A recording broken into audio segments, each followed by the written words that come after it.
ਬਾਲਕ ਮਹਾ ਰਣਜੀਤ ਨੂੰ ਚੇਚਕ ਨਿਕਲੀ ਵੱਡ, ਹਾਲ ਨਾ ਜਾਪੇ ਬਚਣ ਦਾ ਆਸਾਂ ਬੈਠੇ ਛੱਡ।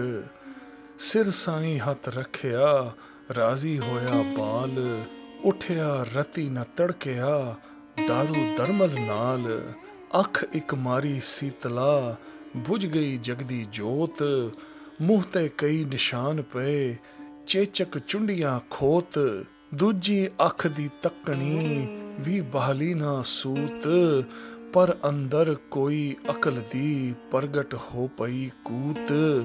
ਪਤਾ ਨਾ ਇਹ ਲੱਖ ਨੇਤਰਾ ਕੁਹਜਾ ਸੈਲਾ ਬਾਲ, ਉਜਲ ਕਰੂ ਪੰਜਾਬ ਨੂੰ ਆਪਣੀ ਕਰਨੀ ਨਾਲ। ਨਾ ਸੁਣ ਕੇ ਬਲਬੀਰ ਦਾ ਕੰਬਣਗੇ ਨਵਾਬ, ਤੇ ਧੁੰਮੇਗਾ ਫੇਰ ਉਹ ਜਗ ਵਿੱਚ ਸ਼ੇਰ Punjab. The scion great Ranjit Singh was by smallpox struck. Looked like the lad would not survive, terrible seemed his luck. On his head was the hand divine, die the child did not. Would not wake at dusk or dawn, remedies many sought. One eye did the illness take, snuffed out was its light. Pockmarks many on his face, left the cursed blight. The ailing scion's other eye perfect did not seem, but somewhere deep inside the child wisdom's radiant gleam. Who knew of his many eyes, the worthy handsome boy? Glory he'd bring to Punjab, his actions would bring joy. When he heard the brave one's name, trembled each Nawab. Renowned became he in the world, the Lion of Punjab.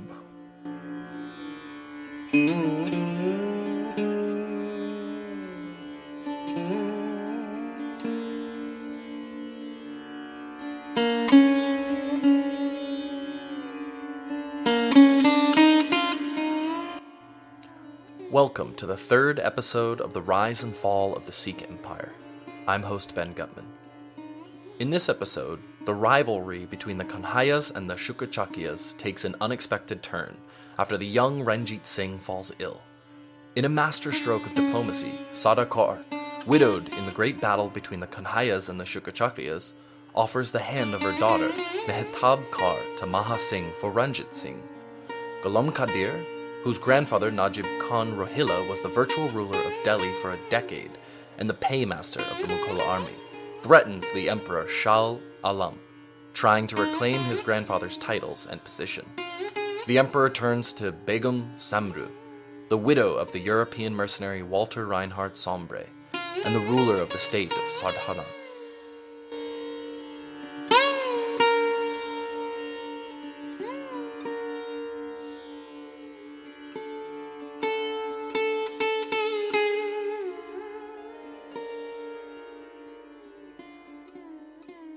In late March of 1885, the Marathas renewed their diplomatic efforts by contacting the Sikh chiefs again.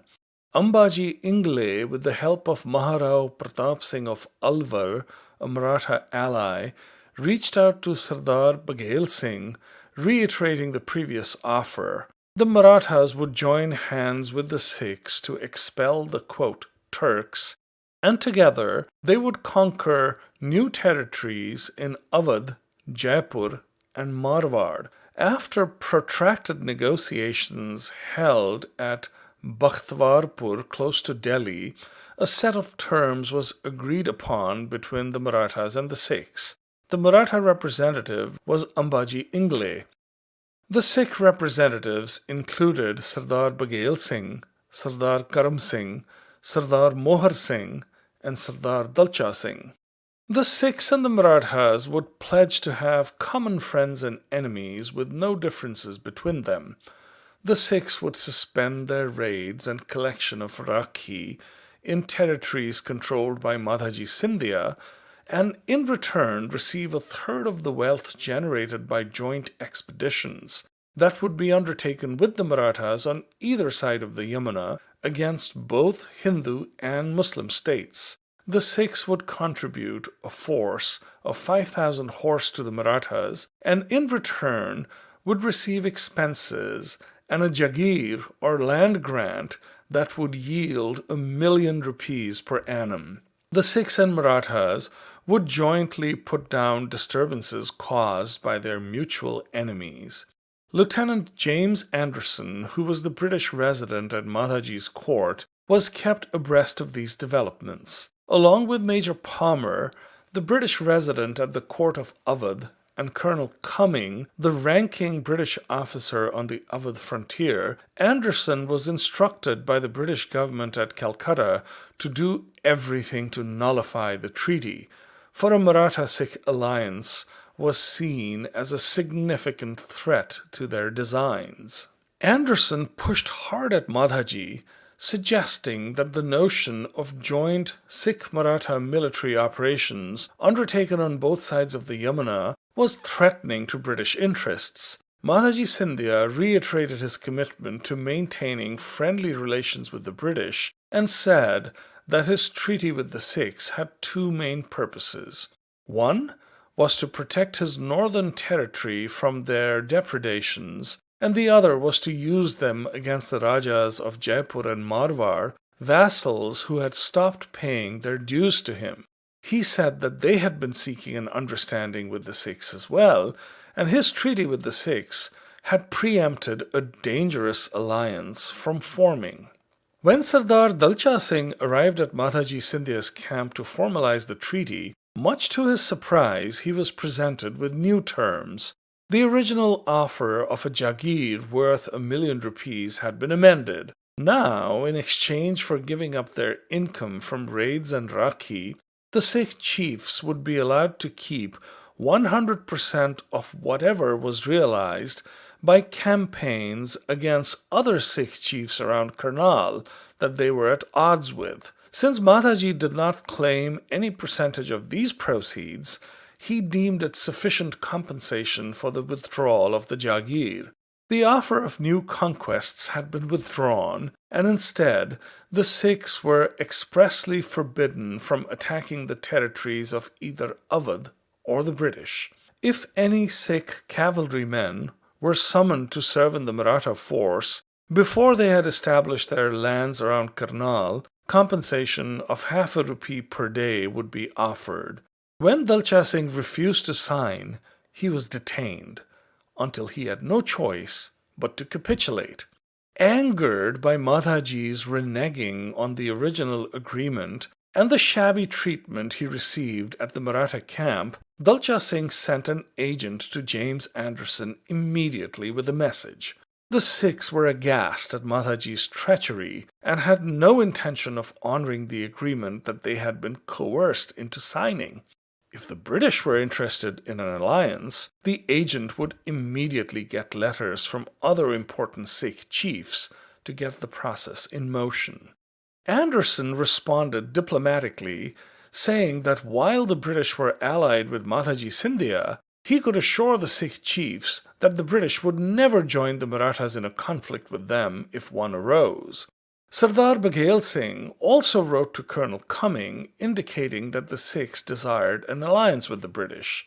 The British government in Calcutta reiterated the policy of keeping the Marathas and Sikhs at odds. The failed treaty had already created mistrust, and the greatest fear of the Sikhs was that the British would join hands with Madhaji to defeat them. The British residents and commanders in the field were ordered to continue reassuring the Sikhs that they would stay neutral in the event of a conflict between them and the Marathas.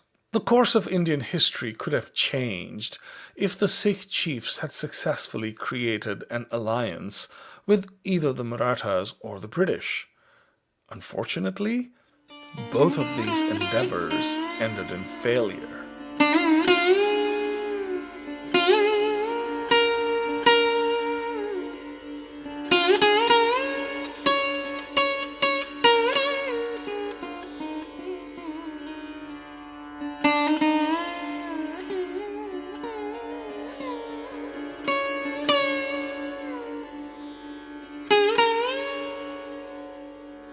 Taimur Shah had been driven to distraction by the Sikhs, who had virtually wrested control of the Punjab from him, and he nurtured hopes of winning his possessions back.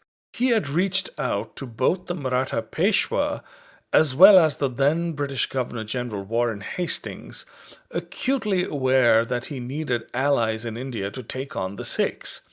Unfortunately, there was no response from either the Marathas or the British. The only ally he had in India was his brother-in-law, the Emperor Shah Alam, who was toothless and impoverished, and the restoration of Afghan authority in the Punjab remained a distant dream.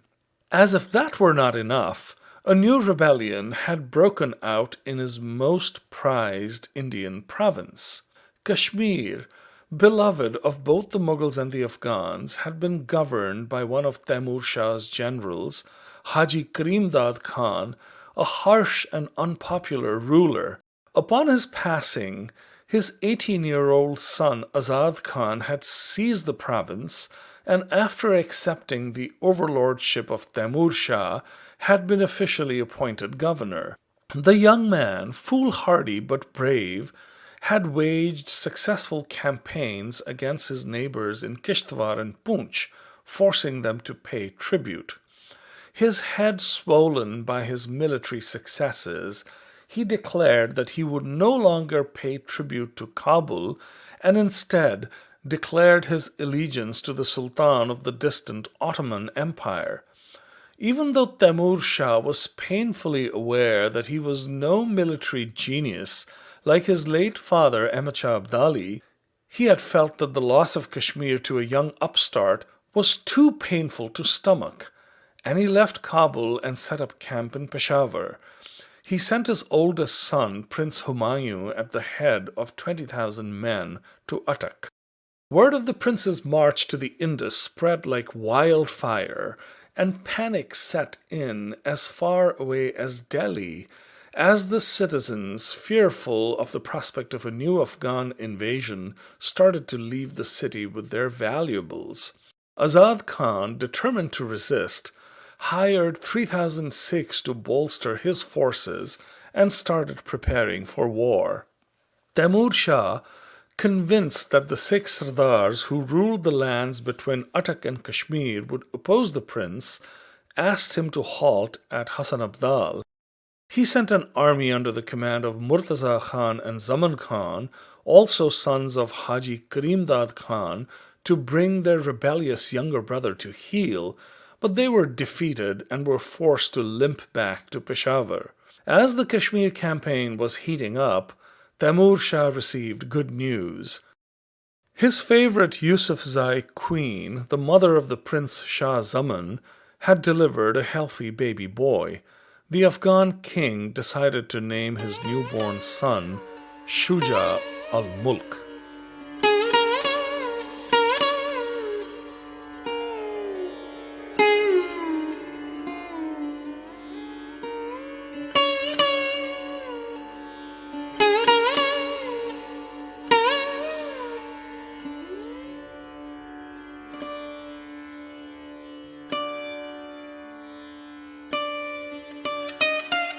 The Sikh kingdom of Patiala was a house divided.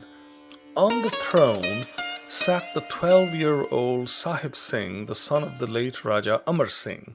The lad was as dim-witted as his older sister Sahib Kanwar was intelligent and capable. Sahib Singh was married to Ratan Kaur, daughter of the powerful chief Ganda Singh Pangi, and had the unique distinction of being initiated into the ranks of the Khalsa by two legendary Sikh chiefs. As an infant, he had been initiated by Sardar Baghel Singh, and then once again at the time of his wedding by the legendary Sardar Jassa Singh Ahluwalia. Sahib Singh's grandmother, a sagacious woman named Rani Hukam, had entrusted the affairs of the kingdom to Diwan Nanumal, the late Raja Amar Singh's principal minister, who was a most capable man. However, many of the Sikh chiefs were jealous of his power and particularly hated the Diwan's habit of constantly smoking a hookah even in their presence, which they found insulting. Several of the women of the royal household were prompted to get the Divan dismissed and had him thrown in jail, putting the kingdom in peril. The already shaky reign of Sahib Singh suffered another setback when he had an altercation with his Bakshi or army paymaster. The Bakshi slapped the boy king and was thrown in prison for his insolence, and in retaliation his relatives surrendered several forts to other Sikh chiefs such as Baghel Singh and Rai Singh Pangi, much to Sahib Singh's consternation. Rani Rajinder Kanwar, Sahib Singh's aunt, decided to intervene, dismayed at the turn of events, and marched to Patiala at the head of a force, successfully managing to free Diwan Nanumal from prison. The astute Nanumal, recognizing the precariousness of his position, started building back the Patiala army, reaching out to the Nawab of Awadh to recruit European officers to train the kingdom's troops. Then he reached out to the Maratha general Dhar Rao and, offering to pay him a sum of 3 million rupees, convinced him to wrest back the Patiala territories that had been lost during his incarceration. For the moment at least, the young king's kingdom had been restored.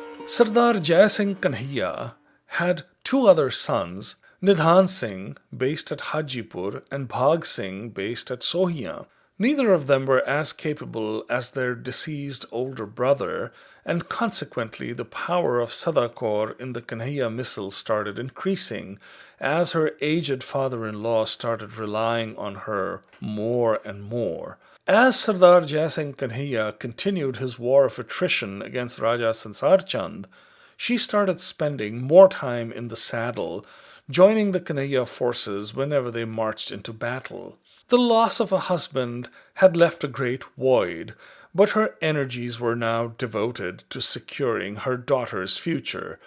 The humiliation at Batala at the hands of the Ramgarhiyas also weighed heavily on her mind, and she constantly thought about ways of exacting revenge from both Maha Singh Shukerchakia and Jassa Singh Ramgarhia. By early 1786, calm had returned to Jammu after Maha Singh's last expedition, and the wealthy city was thriving again. Raja Brijraj Deo had returned from Vaishno Devi, bringing his immense wealth back to the city, and the bazaars of Jammu, which had always been an important trading center, were filled with merchandise. The Shukerchakia chief put together a force 5,000 strong and marched upon Jammu again.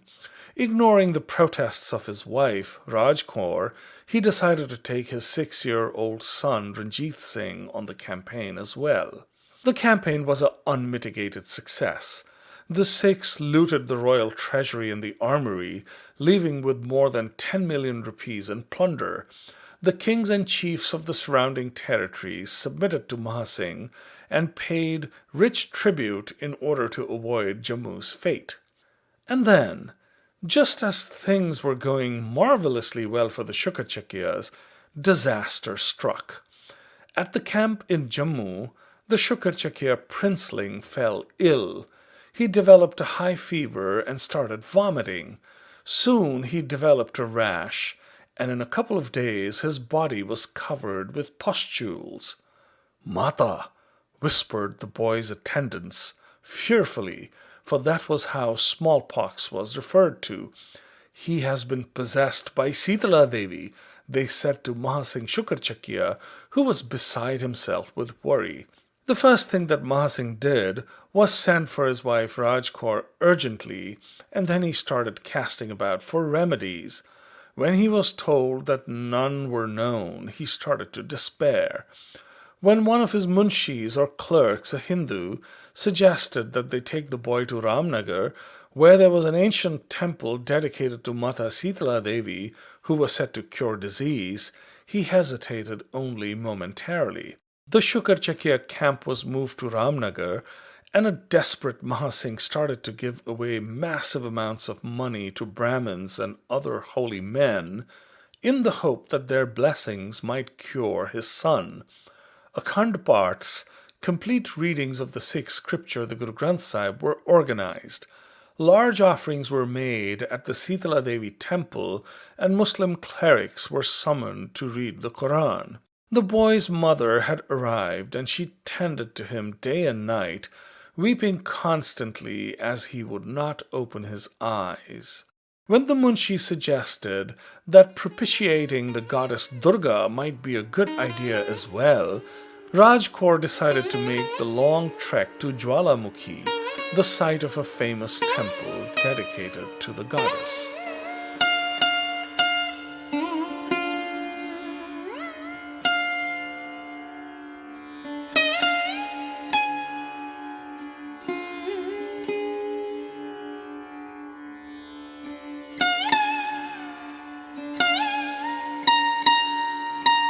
The Rajput kingdom of Jaipur was ruled by Raja Pratap Singh, who had taken advantage of the weakness of the Mughal court and had stopped paying the customary annual tribute. In addition, he had not been paying the tribute that was historically due to the Marathas after the Peshwa had been given oversight of the state.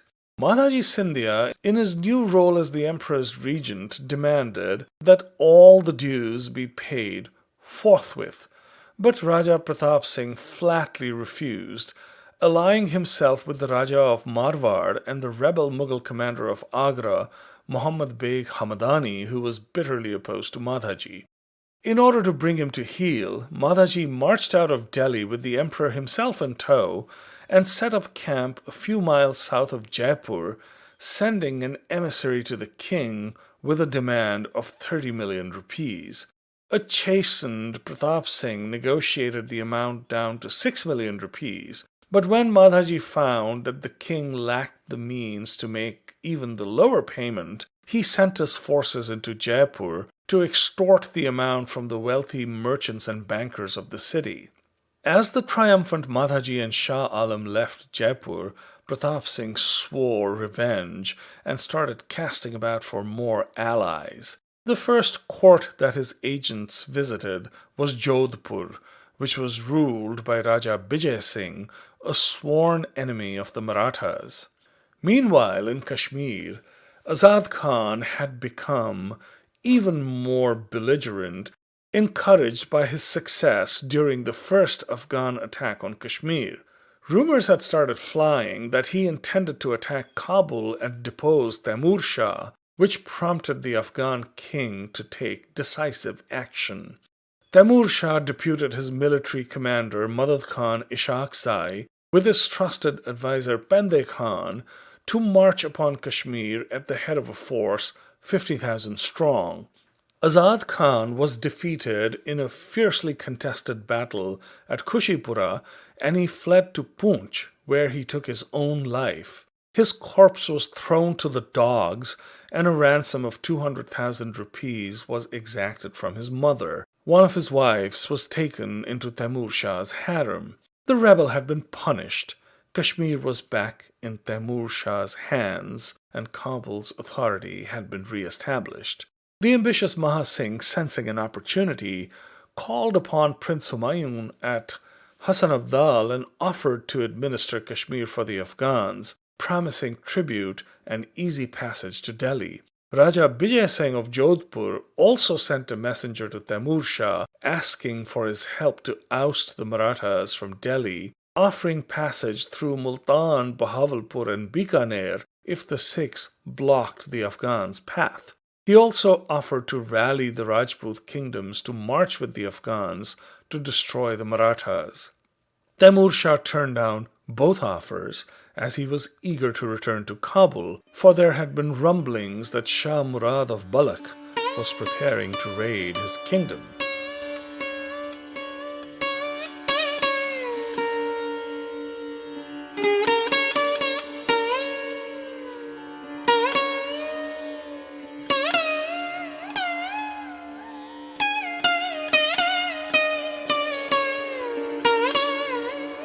Sada Kaur, widowed, stripped of her status, her wealth, and even her home, had spent months in the depths of depression. There were times when she would hold her only child to her breast and weep disconsolately, and then sometimes she would turn the little Mehtab Kaur to Tan Kaur and Man Kaur and refuse to even see her face for days, as she alternated between raging at her misfortune and mourning Gurbaksh Singh.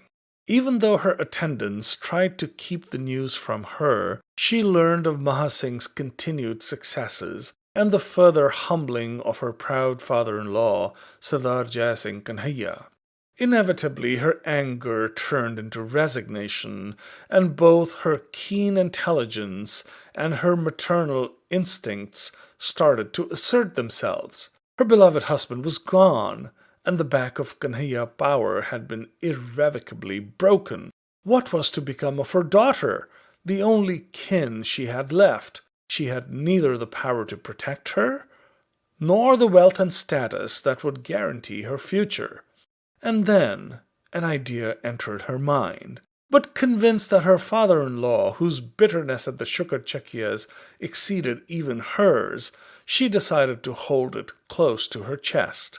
She summoned one of her trusted advisers, Amar Singh, and sent him to Gujranwala to seek out Sardar Maha Singh. A couple of days later, Amar Singh returned with news. Maha Singh was away campaigning in Jammu, and a messenger had arrived to summon his wife Raj Kaur, as their young son was grievously ill. Amar Singh had learned that Raj Kaur would go to Ramnagar and from there take her son to the temple of Jwalamukhi to pray for his health. There was no time to lose.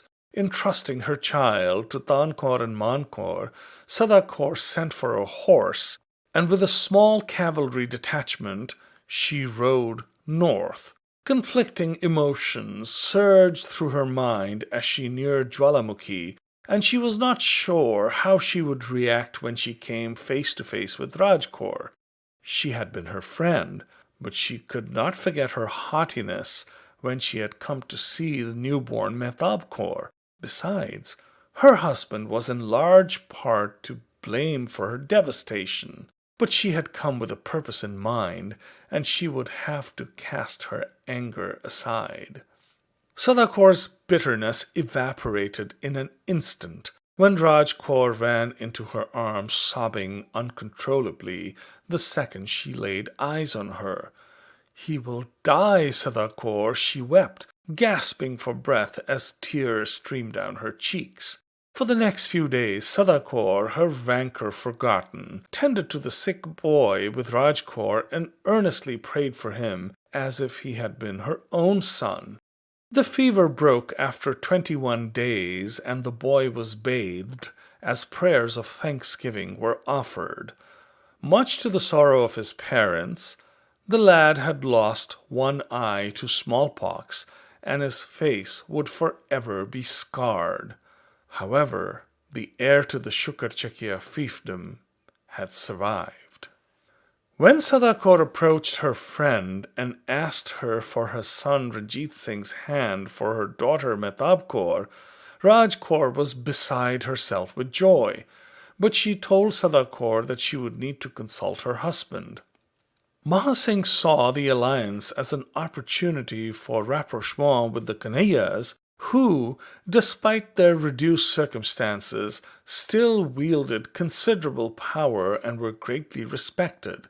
Without any hesitation, he accepted the proposal, and Sada Kaur returned home in triumph. She was, however, fearful of Jai Singh Kanhaiya's wrath, as she had acted without consulting him. But she was hopeful that the patriarch would recognize the shrewdness of her move and forgive her. Her fears turned out to be unfounded. After his return to Gujranwala, Maha Singh arranged a magnificent event to celebrate the recuperation of his son, to which all the principal chiefs were invited. Sardar Jai Singh arrived with Sada Kaur and formally proposed a betrothal between Mehtab Kaur and Ranjit Singh, which was accepted by Maha Singh. Gifts were exchanged, prayers of thanksgiving were offered, and a formal engagement ceremony was completed. No expense was spared in the care and entertainment of the guests. The war between the Kanhaiyas and the Shukerchakias had ended. Sardar Jassa Singh Ramgarhia was one of the honored guests at the event, and while he made a great show of being happy, he was seething inwardly. His worst fears had come true, and he was convinced that the rapprochement between the Kanhaiyas and the Shukerchakias was sure to create trouble for him. The trouble that Sardar Jassa Singh Ramgarhia had anticipated was not long in coming. Their alliance re-established, Maha Singh and Sardar Jai Singh Kanhaiya marched upon Batala with the forces of Sardar Bhag Singh Ahluwalia, Sansar Chand, and the Rajas of Chamba and Noorpur. Jassa Singh Ramgarhia had fortified Batala with walls that were 10 meters high and 7 meters thick. With strong support from the residents of Batala, who did not want to be under Kanhaiya rule again, Jassa Singh Ramgarhia mounted a stout defense. The youngest brother of Sansar Chand, Man Chand, collected a force and tried to come to the help of the Ramgarhias, but was defeated by Bhag Singh Ahluwalia. The siege lasted for 21 days before the frustrated invaders retreated. Jai Singh Kanhaiya was livid, for his dream of taking his headquarters back from the Ramgarhias remained unfulfilled. Sada Kaur counselled patience. "It is only a matter of time, Papaji," she said. "Batala will be ours again."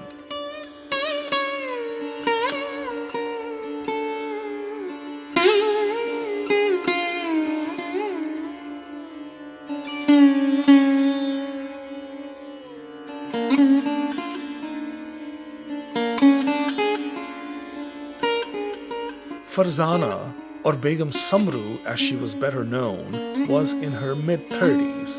Walter Reinhardt Sombre, her late husband, had left her in charge of a large estate, which was well defended by the sepoys of the storied Sardhana Brigade that Sombre had trained and placed under the command of European officers. After her husband's death, she had turned to his second-in-command, the German-born Colonel Pauli, who, in addition to commanding her brigade, had also become her lover. Unfortunately, Pauli had been put to death by the rebellious nephew of the emperor's late minister, Mirza Najaf Khan.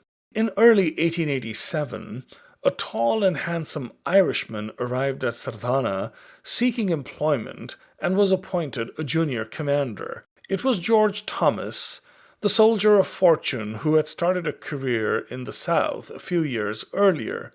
The Begum was completely charmed by Thomas, and in a few months he was appointed commander of one of the Sardhana Brigade's 4 battalions. The European commanders of the other battalions were intensely jealous of Thomas, as they were convinced that he was trying to seduce the Begum in order to become the master of her wealth and her estates. He did indeed become her lover, but the wily Begum had him marry one of her handmaids, Maria, and sign a document pledging allegiance to her. Begum Samru, who had converted to Christianity a few years earlier and enjoyed the Emperor Shah Alam's favor, was acutely aware that she was quite the catch, and she was determined to keep her independence as her position at the Mughal court seemed likely to improve even further.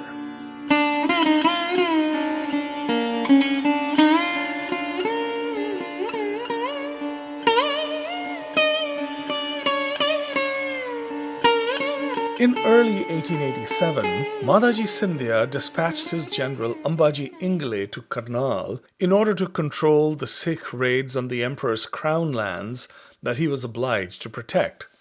Ambaji arrived at Thanesar, an important place of pilgrimage for Hindus, and after paying his respects, marched onwards towards Khurram, 15 miles from Patiala, where he set up camp. His intention was to levy tribute on Patiala, but the wily Diwan Nanumal ensured that the negotiations progressed very slowly. Madaji had turned to his erstwhile protégé, Ghulam Qadir Khan Rohilla, to form an alliance against the Sikhs. Ghulam Qadir had succeeded his father Zabita Khan after his death, but he had omitted to pay the customary fee of succession to the emperor, which Madhaji was willing to overlook. On Madhaji's instructions, Ghulam Qadir had joined Ambaji, but having a relationship with Sardar Baghel Singh and other Sikh chiefs, was lukewarm to the idea of exacting tribute from the Sikhs. Diwan Nanumal, worried about an alliance between Ghulam Qadir and the Marathas, reached out to him in secret and offered to pay him 20,000 rupees as a bribe to desert the Marathas. Events in Rajputana, however, distracted Madhaji, and he recalled Ambaji to his side, leaving Ghulam Qadir, who had gleefully pocketed Diwan Nanumal's bribe, to his own devices. Madhaji had been told by his agents that Pratap Singh had raised a force 20,000 strong, which had been joined by 10,000 horse provided by Bijay Singh of Jodhpur. When Madhaji sent envoys asking Pratap Singh to explain his belligerent movements, he stalled for several months, pretending to negotiate while he secretly approached some of Madhaji's subordinate commanders. The first to defect was Muhammad Beg Hamadani, the Mughal commander who had rebelled against Madhaji earlier but had returned to his ranks. After a face-off that lasted for a month, the Battle of Lal Sot was fought, in which Muhammad Beg Hamadani was killed. Madhaji Scindia beat a strategic retreat and the Rajputs claimed victory, while Madhaji put on a brave front and declared that he had won as he had been able to leave Lal Sot without losing any of his baggage or artillery. There was no denying that both he and his overlord Shah Alam suffered great loss of prestige. Ismail Beg Hamadani, a nephew of the dead Mughal generals, took command of his forces and captured the city of Agra, though the Maratha garrison at the Agra fort continued to resist him. The fort of Ajmer, which had been in Maratha hands, was taken by Bijay Singh of Jodhpur. Ghulam Qadir, who had been following the news of the reverses suffered by the Marathas with great interest, decided to act to restore the fortunes of his house. After all, his grandfather Najib Khan had been the Mir Bakshi, or the paymaster of the Mughal army, and had virtually ruled as regent in Delhi for a decade, while Shah Alam was in exile in Bengal and Awadh. His father Zabita Khan had been Mir Bakshi as well, and Ghulam Qadir felt that his time had finally come. He left his citadel at Gausgarh and marched his forces to Bagpat, which was less than 25 miles from Shah Alam's capital, and sent a messenger to the emperor demanding an interview. With him was a contingent of Sikh warriors under the command of Gurdit Singh, one of the chiefs of the Karod Singhiya Misl. Madhaji Scindia was represented in Delhi by his son-in-law, Laloji Shitole Deshmukh, and Shah Nizamuddin, a former mendicant, both of whom advised the emperor to resist Ghulam Qadir. Opposed to them was Manzoor Ali Khan, the powerful Nazir or superintendent of the royal harem, who had some history with Ghulam Qadir. The Nazim, who chafed at Madhaji's control over Shah Alam, saw Ghulam Qadir's belligerence as an opportunity to end Hindu rule in Delhi. Manzoor Ali Khan had known Ghulam Qadir as a child and had saved his life by covering him with his mantle when the Marathas and the emperor had sacked Gausgarh several years earlier. The fort of Delhi was strong, well-stocked, and well-garrisoned, and could have held out against Ghulam Qadir for months. But when Ghulam Qadir and his Sikh allies appeared at Shahadra, Shah Nizamuddin, ignoring the counsel of the Mughal military commanders, sent a force across the Yamuna to take them on.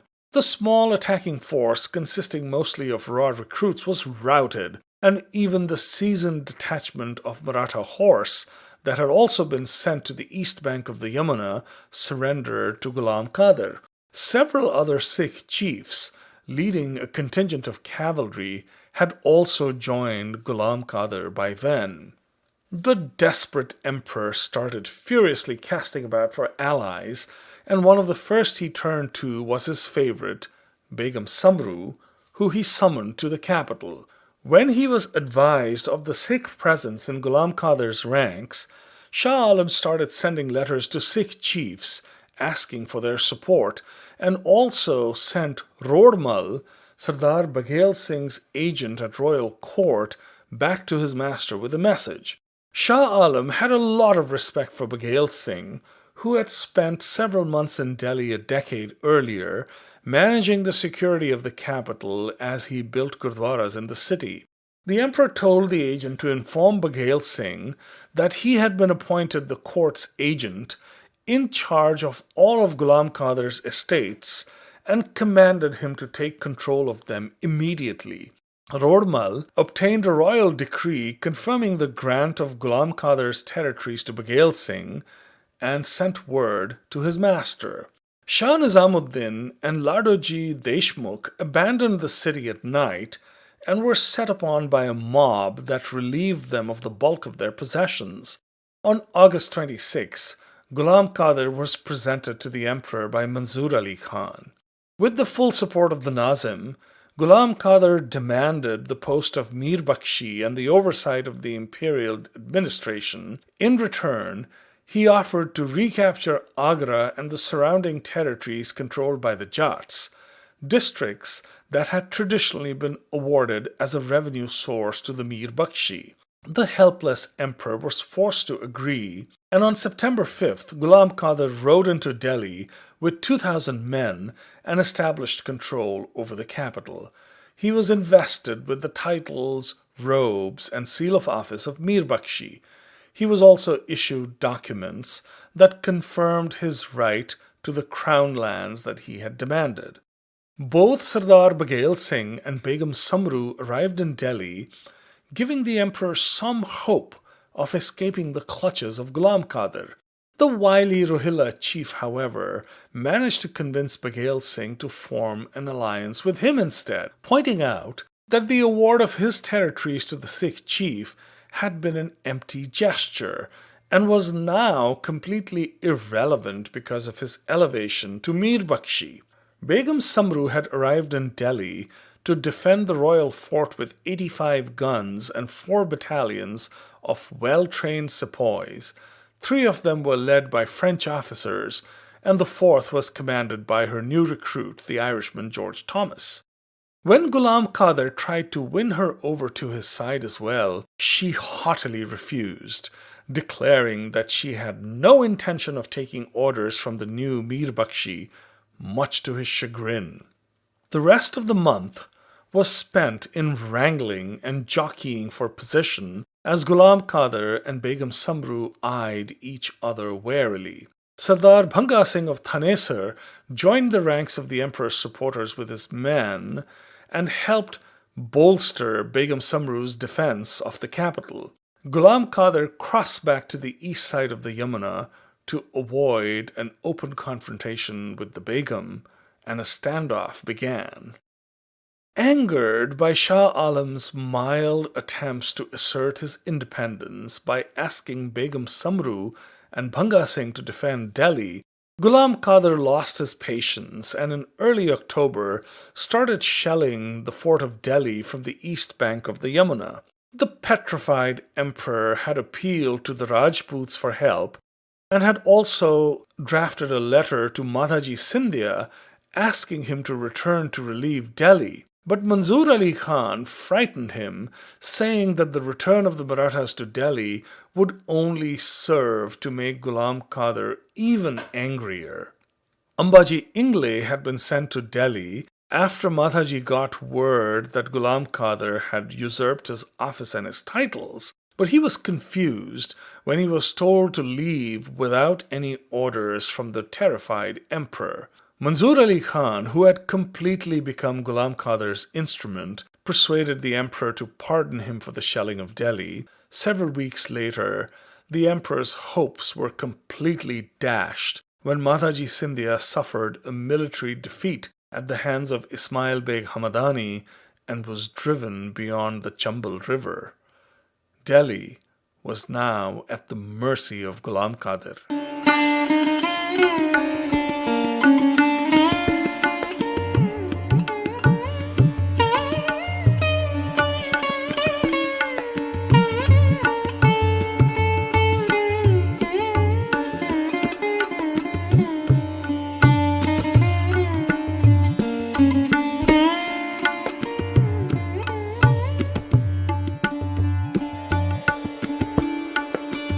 Several listeners of the Story of the Sikhs podcast have expressed great interest in learning about the sources that went into the writing of the podcast. This episode of The Rise and Fall of the Sikh Empire is based on the following works: Avtar Singh Azad, Mahabali; Bhagat Singh, History of the Sikh Misls; Jadunath Sarkar, Fall of the Mughal Empire, Volume 3; Surjit Singh Gandhi, Sikhs in the 18th Century; Faiz Muhammad Khatib's Hazaras; Siraj al-Tarikh, The History of Afghanistan, Volume 1; Govind Sakharam Sardesai, New History of the Marathas, Volume 2; Gyani Gyan Singh, Raj Khalsa, Volume 1; Sayyid Muhammad Latif, History of the Punjab; Hari Ram Gupta, History of the Sikhs, The Sikh Commonwealth; Prem Singh Hoti Mardan, Khalsa Raj de Usariye; and Brajendranath Banerjee, Begum Samru.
The Rise and Fall of the Sikh Empire is brought to you by All Mast Media, the creators of the Story of the Sikhs podcast and the Gurmat Sangeet podcast. The podcast features original music by Indian classical guitar maestro Mehtab Kaur. Tabla accompaniment is provided by Swarnava Ghosh. The podcast is made possible by the Chardi Kala Foundation, Ishpreet Singh and Manpreet Kaur, and the Sawhney Family Foundation.